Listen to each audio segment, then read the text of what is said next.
Hello, everybody. Welcome. This is Allan Fulton, Farm Advisor, Irrigation and Water Resources up in Red Bluff, up in Tehama County. Welcome to the fourth in a series of tutorials on using our weekly crop ET reports that we distribute in the Sacramento Valley and other parts of the Central Valley each week.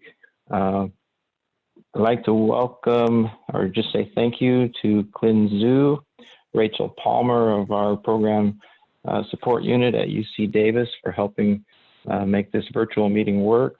Catherine Jarvis Sheen is also on. She will be our chat moderator, and she will kind of keep track of questions that you may submit and pass them on to me. And then I'd like just to say howdy to Luke Milliron, who I think is working today in an almond orchard, but listening remotely. So we'll continue on here.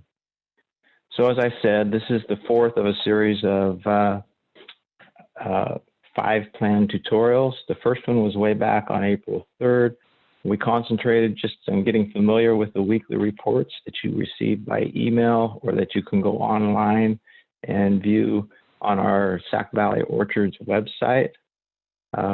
We read through the reports, got familiar with the different parts, the different weather stations of which we provide weather from, and distinguished between the top table, which does not allow for irrigation efficiency, and the bottom table, which factors in an irrigation efficiency factor into our ET estimates. We also spend a fair amount of time talking about how to convert ET estimates from inches per week, inches per 7 days, to gallons per tree, and vice versa.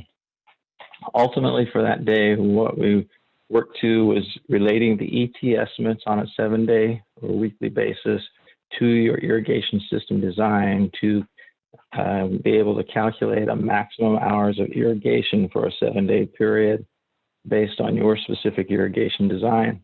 Here are the web links and the PowerPoint that you can refer to if you want to, if you missed it or you want to listen to it again.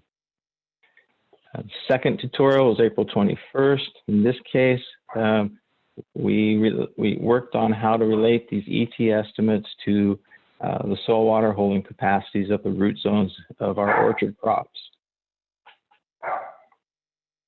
We tried to show we discussed the value of pairing both a water budget, which uses these ET estimates, with soil moisture monitoring to show the strengths and value of taking more than one approach to gaining information and making irrigation decisions. We also had a discussion on how to adjust for different irrigation wetting patterns, which we'll talk a little bit about again today. Tutorial 3 was 2 weeks ago. There, we concentrated on how to relate the ET estimates and the cumulative water use to tree water status, orchard stress. And we also introduced the idea of measuring tree water status directly and pairing the use of a water budget with measurement of tree water status with a pressure chamber to put 2 different perspectives or angles to work to help you make good irrigation decisions. So that leads us to today, and our focus for this tutorial will be using these crop ET reports to help us make decisions about young developing orchards. I just put this slide in the top, along with the cover slide here. These pictures, same orchard, about 18 months apart, just showing that how orchard canopy can change quite a bit in a short amount of time. So I kind of like to start off this session with a question for you all. We would like to learn a little bit more before we spend much time on talking about young orchards. What is your main management tool for irrigating young orchards? So I'm going to ask Clint now to post a poll, give you a chance to weigh in on this question.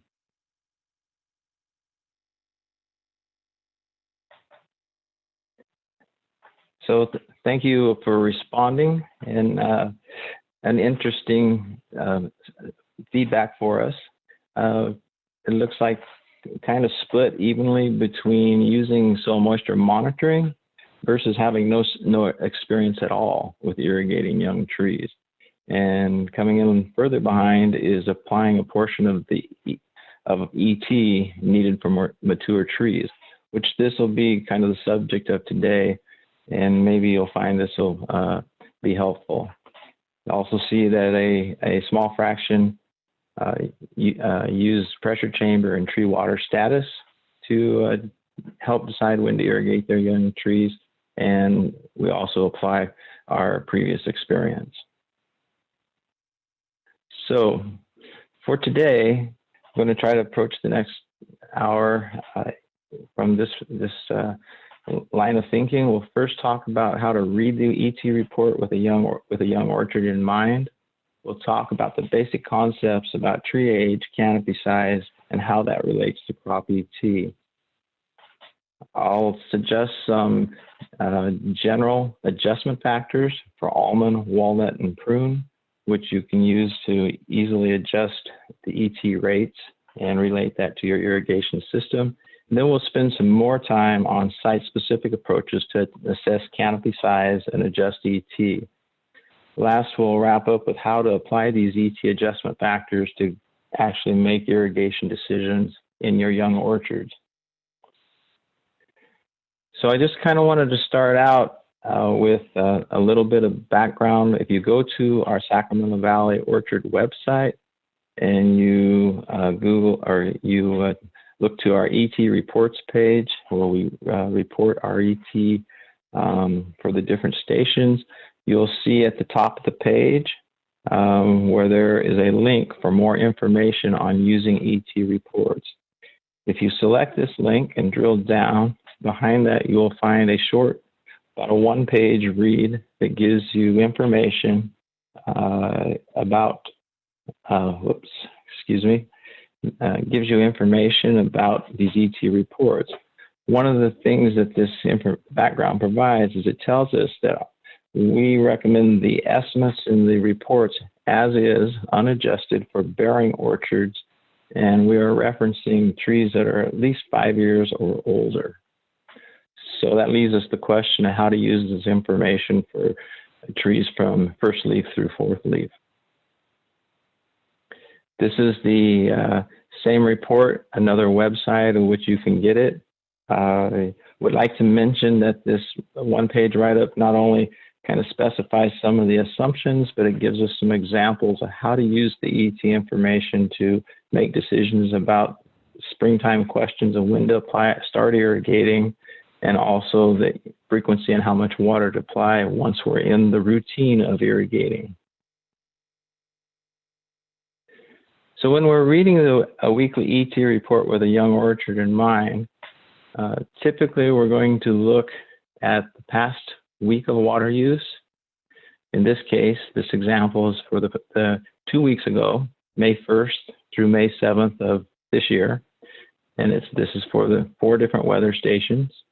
And these estimates, these weekly estimates are for what we consider 5-year-old trees or older. So trees that are bearing and filling in a lot of the orchard space.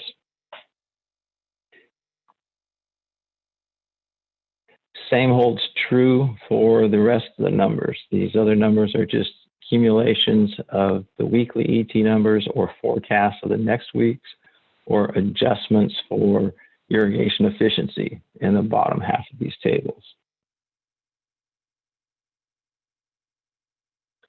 So as you consider what kind of adjustment do you need to make to these numbers that we report to you, you also have to keep in mind that if you're adjusting these weekly numbers for a young orchard, these cumulative numbers also change as well. So I think it's pretty basic and intuitive to all of us that we realize that smaller trees have lower ET rates. The question is how much lower and how does it change as the tree grows? This is a series of pictures from the same almond orchard, year one, approximately the same angle on the same trees over the course of the 4 years, from year 1,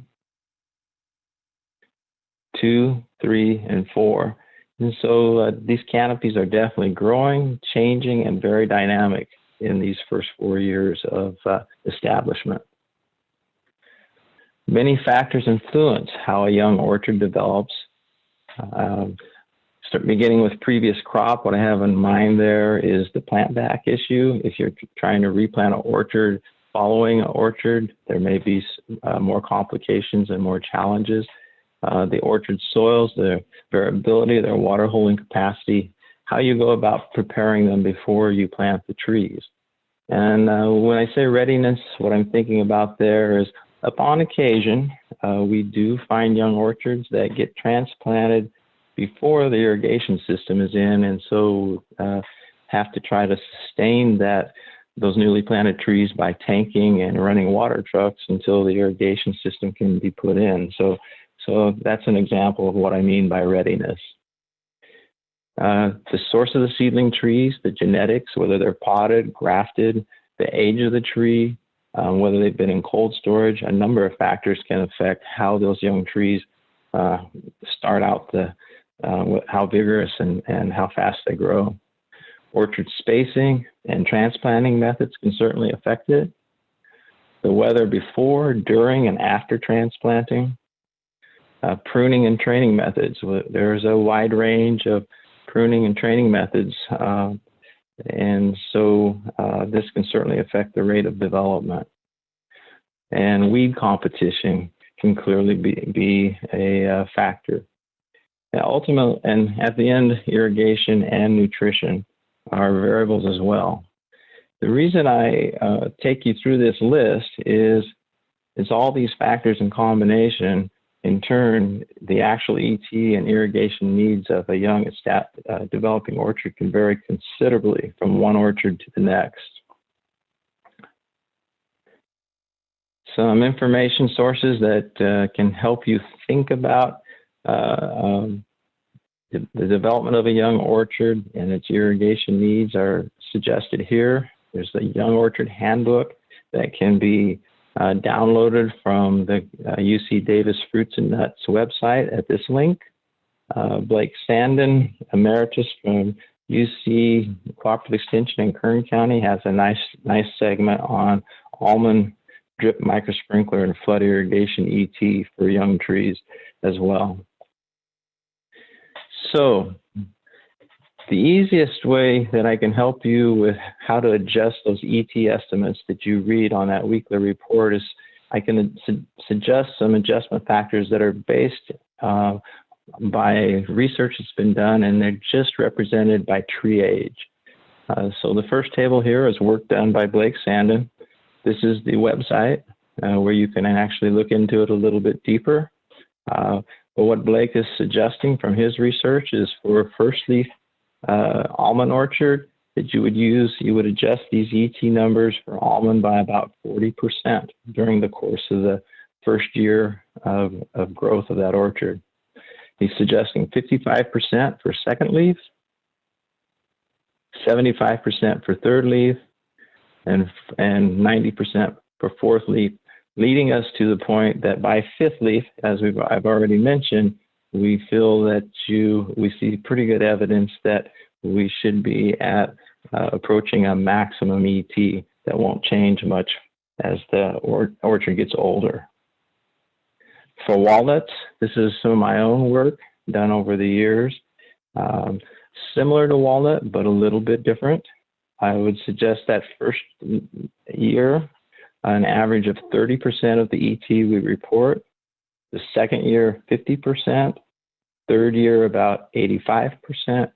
And by the fourth year, if it's not 100%, it's very close, like 95%. Prune, also some of my own work in the northern Sacramento Valley. Being a smaller tree, takes a little more time to fill in the orchard space. So I'm suggesting first leaf 27% factor, second leaf 45, third 65, fourth 70%, fifth leaf 80% of ET that we report in our reports, and by sixth leaf 100%. So we'll do just a little example here of how to use these simple little tables.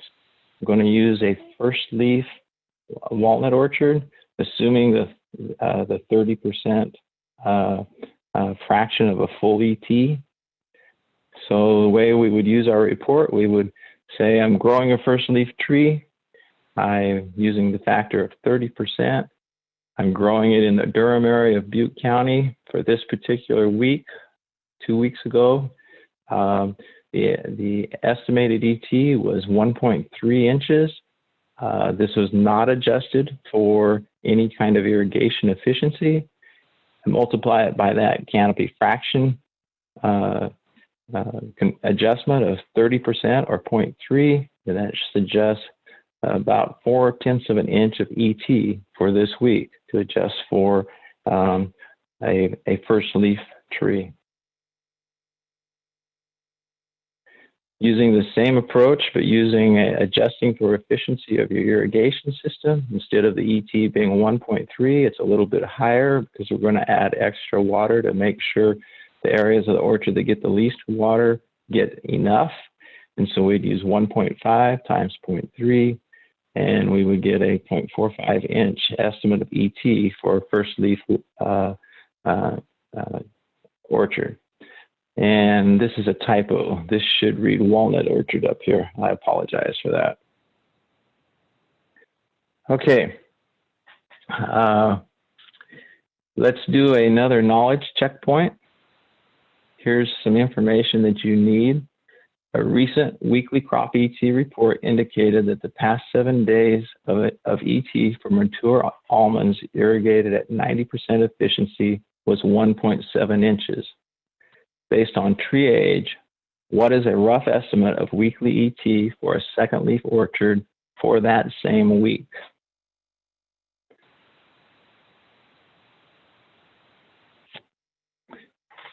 And you can refer to the table in the lower left corner to help you address this question.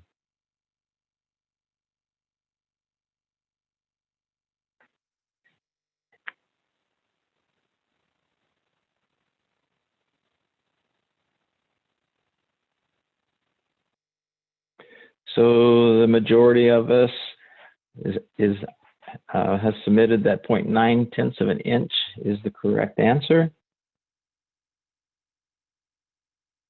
So looking at the question, we're talking about second leaf.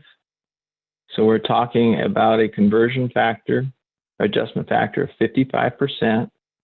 We're talking about 1.7 inches of ET based on a 90% irrigation efficiency. So 1.7 times 0.55 is 0.94 inches, and rounding down to 0.9 inches for that week for a second leaf almond orchard. That would be the correct approximation. Okay, so I gave you a very simple method, some very simple tables that are based on tree age. And because of all those variables that I discussed earlier, there's lots of reasons that you could question how good that adjustment factor is. And so there may be reasons why you would like a more precise estimate of ET for your young orchards. So I'd like to now spend a little time with a bit more of an advanced approach. I'm going to bring your attention that it is available to you to read about in the almond irrigation improvement continuum, the actual manual that supports this continuum. It's available at this link right here. And I'm going to walk you through kind of the real meat of what their suggestion is and their method.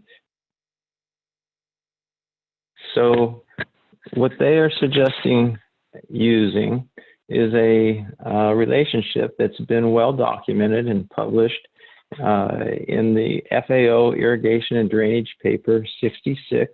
It's a big publication, over 500 pages, focuses on crop yield, crop response to water, and it suggests a relationship between canopy fraction and canopy fraction on this x-axis and the fraction of ET.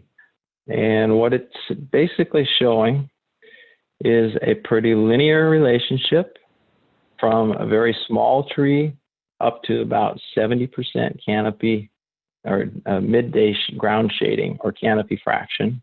At that point, around 70% shading should be at 100% of the crop coefficient or of the crop ET that we report in our weekly reports.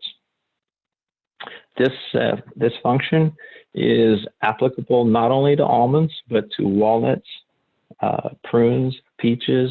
This is a culmination of several researchers and kind of where they've landed as a best fit line. Converting this line and this linear relationship into a more simple and easier to use table, they have suggested that for canopy shading of 20%, that would be equivalent to about 41% of the full ET of a mature tree. 30% at 30% canopy shading, 54. At 40%, 67. At 50%, 79%. 60% midday canopy shading, closing in on full ET, 92%, and at 70% canopy shading, 100% ET. There is some discussion, some uncertainty about what happens to ET for larger canopies above 70%. A lot of the earlier research suggested it is plateauing off. At the very least, the slope of that line is diminishing a lot, but there has been a few to suggest that it is more linear. And so this question is still of much discussion. A little bit that I can contribute from my own research in Tehama County, in walnut, using this residual energy balance method for measuring the actual ET and KCs in Chandler walnut. I discussed this method in our first tutorial. I'm not going to dive into it now. So the point of this was we used this method in two orchards, orchard located in the Dairyville area, younger orchard just coming into full production between 7th and 12th leaf, and growing its canopy, 75 to 88% canopy shading in those 5-6 years. We did a second orchard, an older orchard, 19th to 22nd leaf, very stable canopy, midsummer, 88 to 91%, a lot of ground shading. When we looked at the average monthly crop coefficients for each of the months during the irrigation season, we saw very similar numbers, especially midsummer. And so this would suggest in this one instance that above 70% canopy fraction or ground cover, that ET is fairly well leveling out and becoming stable in Chandler walnut. So if you want to do more precisely measure your level of ground shading and get a more precise estimate of how to adjust these ET numbers that we send out to you, you can do this yourself, or you can hire someone to help you. To do this, the key thing is you need to take measurements, evaluate the canopy shading on a sunny day between 12 noon and 2 o'clock, which is kind of right around solar noon. There are ground techniques that are going to be easier for you to do, but there are also aerial methods that you could possibly hire people or do it yourself, learn how to do it, to evaluate canopy shading. So this is an example of using a kind of a do-it-yourself technique to estimate ground shading. And this is just a rough example. Essentially, you get a good picture, clear skies, solar noon, when the sun's up directly over the canopy, and you can see the amount of shading. And in this case, I sketched in a grid where I could start to gauge what percentage of the area between trees was shaded. And in this case, 18 out of 41 squares were shaded, which was roughly 41% ground cover shading. Now, this is a very rough approach, way to do it. There are tools out there to help you. Let me move this. Bruce Lampinen, our statewide orchard crop specialist for years, has developed what's called IPAR. It can be used for iPhone and with iPads. It's an application that you can download, and you simply take a picture, much like this, but they use a much more sophisticated computer algorithm to estimate the canopy shading. The other options are to look to aerial methods. We can use drones. There are companies that you may have worked with that attach cameras to bottoms of planes and take images. We can also look to satellite imagery. This is an example of using satellite imagery. I believe actually this is an example of using a drone view picture, but you can also use satellite imagery. And basically you can see how they take a picture. This is actually NDVI based, and you can see the different colors. So the dark reds are mostly orchard middles that you're seeing, not much in the way of trees.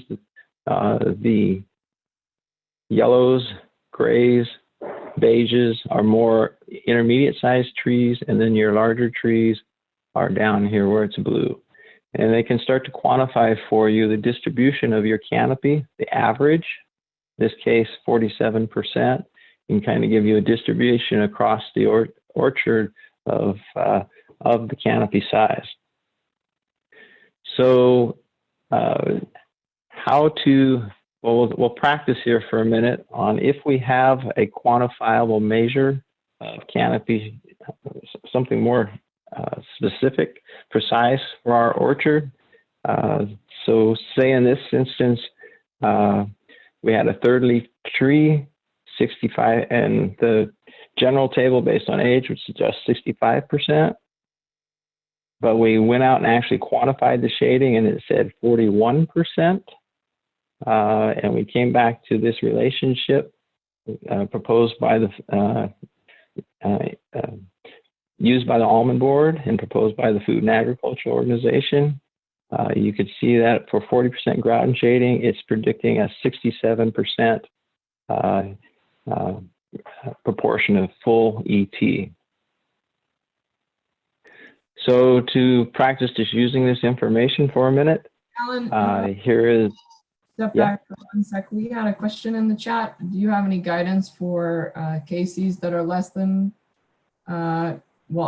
for canopy cover that's less than 20%? Is that something you cover frequently? Yeah.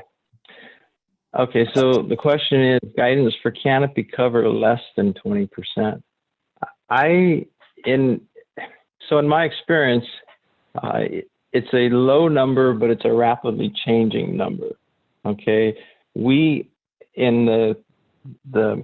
main experience has been in walnut, and that first year, grafted trees were planted, bare root trees, and the average par was about 8%.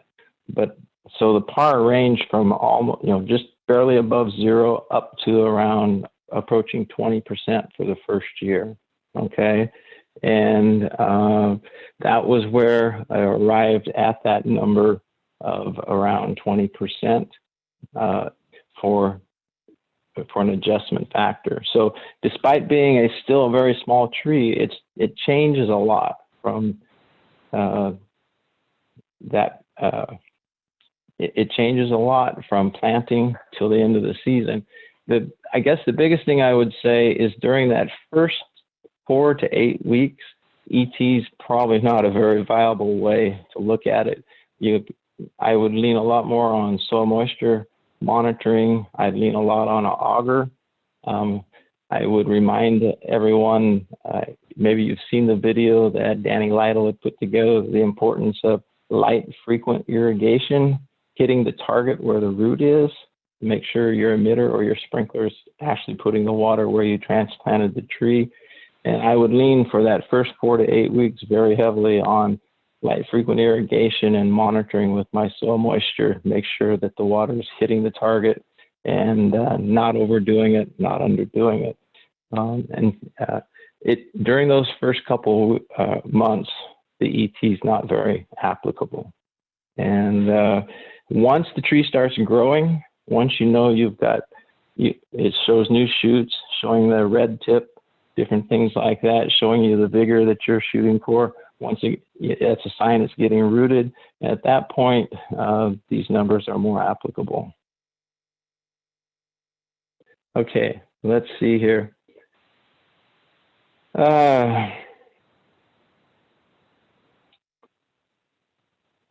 Let's just take an example here of how to use these numbers. So here's an ET report from 2 weeks ago for prune, Colusa County, 1.7 inches. Referring back to that picture that I showed you, we'll flip back. This picture, 41% shaded area based on the methods used, 67% adjustment factor. And here's the math. 1.7 times 0.67 is 1.1 inches of ET. Same thing, except adjusting for efficiency of your irrigation system, 1.9 inches ET, efficiency factor 0.67, 1.3 inches of ET. So let's do another knowledge checkpoint here. The question, you feel as though your prune orchard is more vigorous than other orchards its same age. So you measure 55% shading.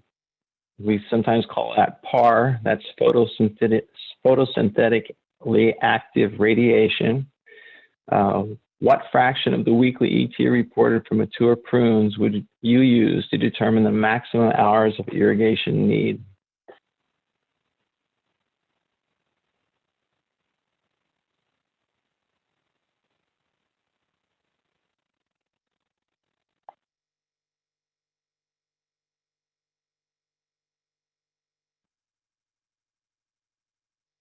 So the majority that weighed in are suggesting that 86%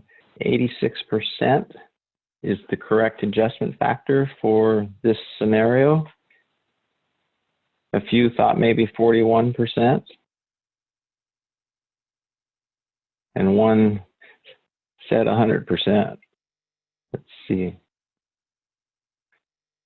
So a pretty simple little thought process here, just simply by interpolation. The question is, you suspect your orchard is more vigorous than most of its same age. So rather than using a factor based on age, you go out and measure it yourself. You measure 55% shading or PAR. So kind of falls midstream in between the 50-60%.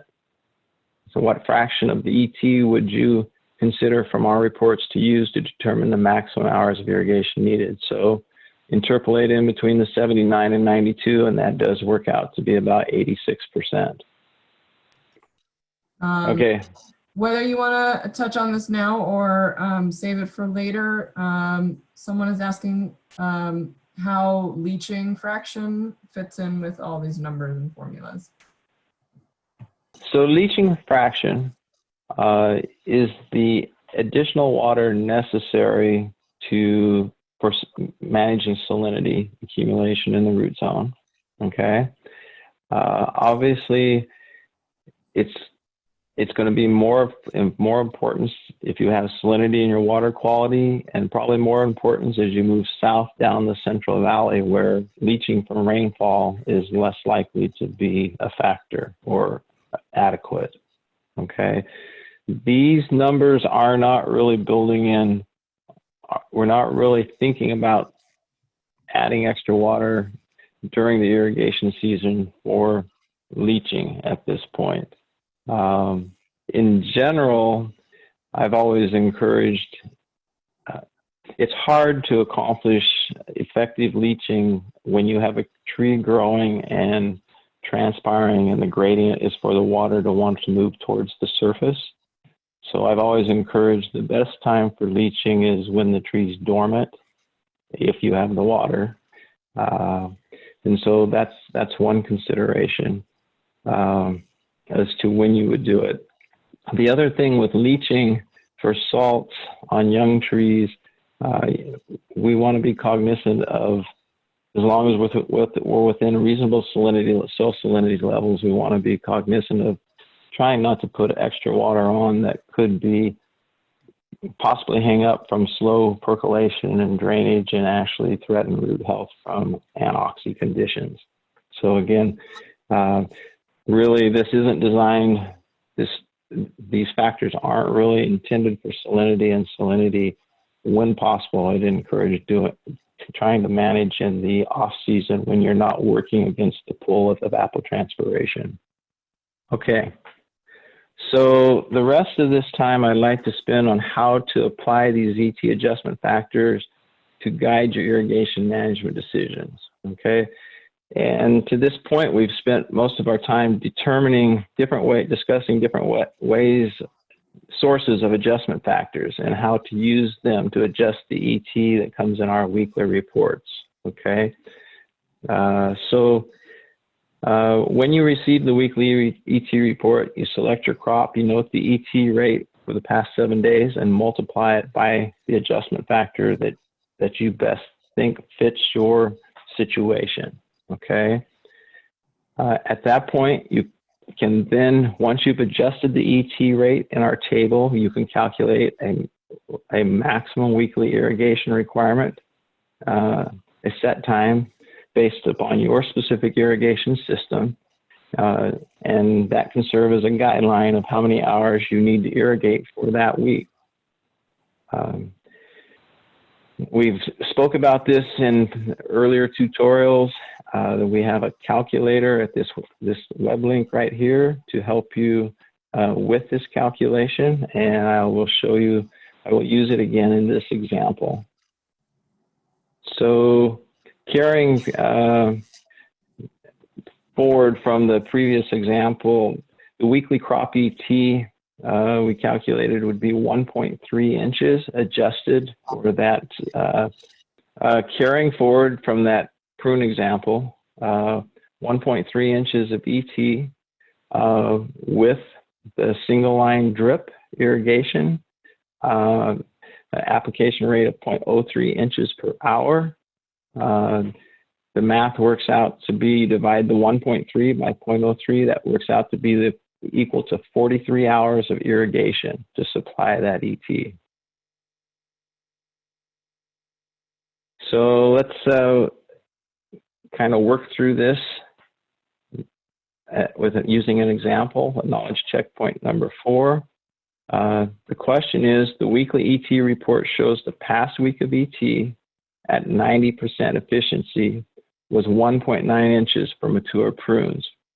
You measure 55% par in your young orchard, which equates to 86% full ET. What is the maximum hours of irrigation needed if your microsprinkler system applies water at 0.05 inches per hour? So I've changed up the variables here purposely to try to challenge you to kind of think about this.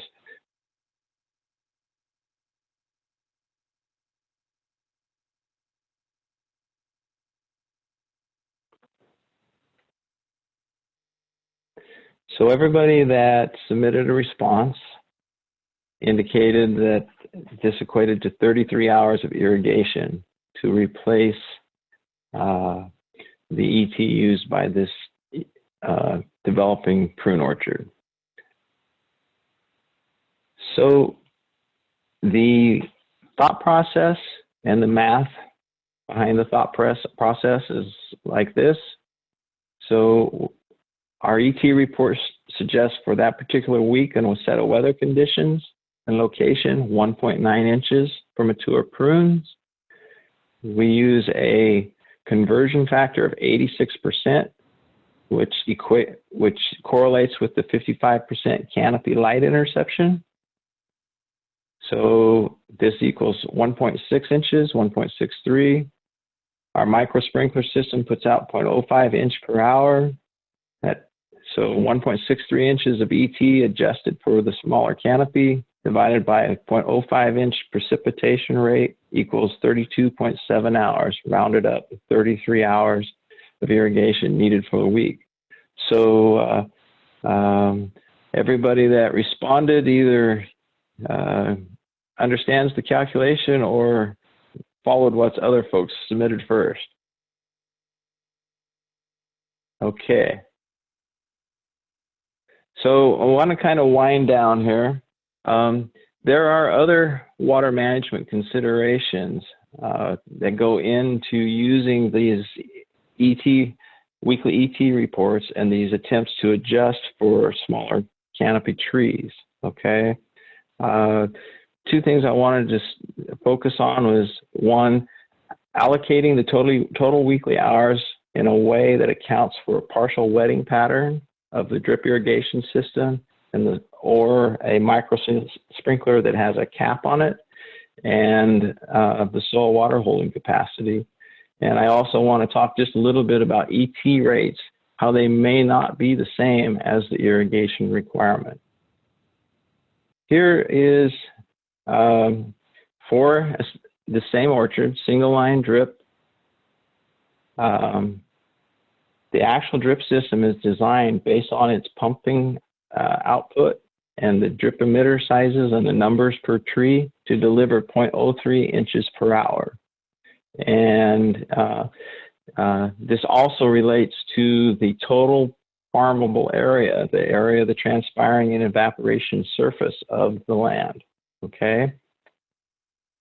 So I kind of want to think about that for a minute, which is different than the limited wetted area that gets wetted by that single line of drip. Here you can see the drip line kind of moving through if you look real careful.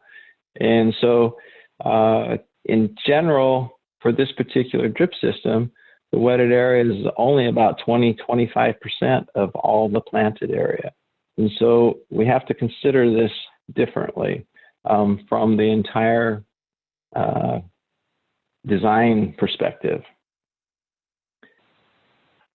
Because the applied water is concentrated in about 25% or 1/4 of the total orchard area, from the perspective of soil intake rates and soil water holding capacity, the water application rate is approximately 4 times higher than the system design rate of 0.03 inches per hour. So this works out to be about 0.12 of an inch an hour that's being concentrated on this little bit of soil. We need to think about this and realize these two different perspectives in terms of how the 43 hours of total of maximum runtime based on ET is still applicable because from the total field perspective, but we have to think about how we spread that out over the course of that week. It affects how the hours of irrigation may need to be allocated over the week. It's unlikely that all 43 hours of irrigation can be applied in one irrigation run without creating excess runoff from these areas, possibly contributing to standing water, or in the case of a soil that takes water really well, and you're not so much worried about standing water, about the water percolating too deep, taking with the nitrogen, and actually not keeping the water and nutrients that you apply in where the bulk of your roots are. And so we need to be aware of these two different perspectives when we think about how to allocate that 43 hours of irrigation. This can get confusing, I realize, but it's an important concept to keep working on trying to think through. So most likely with a single line drip system on most soils, it's going to be better. It will be better to allocate the 43 hours of irrigation using 2 or 3 different irrigation sets over the course of that week. Each set will be on the order of 14 to 22 hours with 2 or 3 days off with no irrigation in between. So that's one thing that I would like to really reinforce to think about as we use this information in irrigation scheduling. The other part that I would like to talk about for just a few minutes is that ET rates may not be the same as irrigation requirements. It depends. It depends on, for starters, this is more a case for those of us in the northern Sacramento Valley than somebody in the south end of the San Joaquin Valley, because we, even on the poorest of years, get more rainfall. And so, and our rainfall occurs not only during the winter, but more into the growing season. So, and then there's other things, your orchard setting relative to streams, water table, different things like that. So this is a set of data just sharing from observations in a first leaf chandler orchard that from data I collected back in 2011 on very young trees, planted, bare root trees planted in early May. And they were only about waist high in early May, but they were 12-foot high by mid-September. And what I observed was that during that first year of irrigation or first year of planting, very little of the as those trees grew and rooted, they explored the stored moisture that was in the soil. And we also, it turned out that it was a wet spring. We got quite a bit of rainfall while they were growing. And so we had other sources of water besides irrigation. And it turned out that the actual water application was a very small part compared to the amount of water that we saw used from storage and the amount of rainfall that came while the tree was growing. We continued this study and watched these trees grow for 4 years. And what we essentially saw was during that first year, the irrigation was very intense right after transplant, very light, frequent, just trying to stimulate the small trees, getting them to grow. Once they rooted, they explored a lot of stored moisture, and we actually the irrigation intensity dropped off through the summer. As the orchard got older, second, third, fourth leaf, what you can see is we got more and more dependent on irrigation as the total ET, as the requirement went up. We got more and more dependent on irrigation, and 75 to 85% of the total ET was provided by irrigation in these specific conditions on the west side, specific soils and such. So this is why I say that the ET, the estimates that we report to you, there is an art to using this information, and that it's not necessarily the straight up water irrigation requirement. This is where other tools play in to give us feedback. I'm not going to talk about this at any length, but this is why we talk about using the pressure chamber and tree water status, the technique of putting a leaf in a pressure chamber, measuring how much pressure it takes to match the tension that the water is under, and quantitatively measuring it on a gauge. We know that with a pressure chamber that our trees, most all of our trees, almond, prune will grow very vigorously at 6 to 10 bar. Walnut has a different scale. You can, if you aren't familiar with it, you can learn more about this at our SacValleyOrchards.com manuals website or link. We also know that we can use soil moisture monitoring to help us, whether it's with a hand auger or with sensors. And this is just a reminder that when we can get soil moisture sensors properly placed, and particularly high frequency can give us a good feel for how deep the water is, or how deep the soil is drying out between irrigations, if the water reaches the full depth and re-wets between when we do irrigate. It also starts to tell us when different depths of the root, how different depths of the root zone are developing. Here you can see this purple, the legend is covered up. The purple represents 54 inches. You can see by late August, early September, when the irrigation was cut off to try to harden off, these were second leaf walnuts.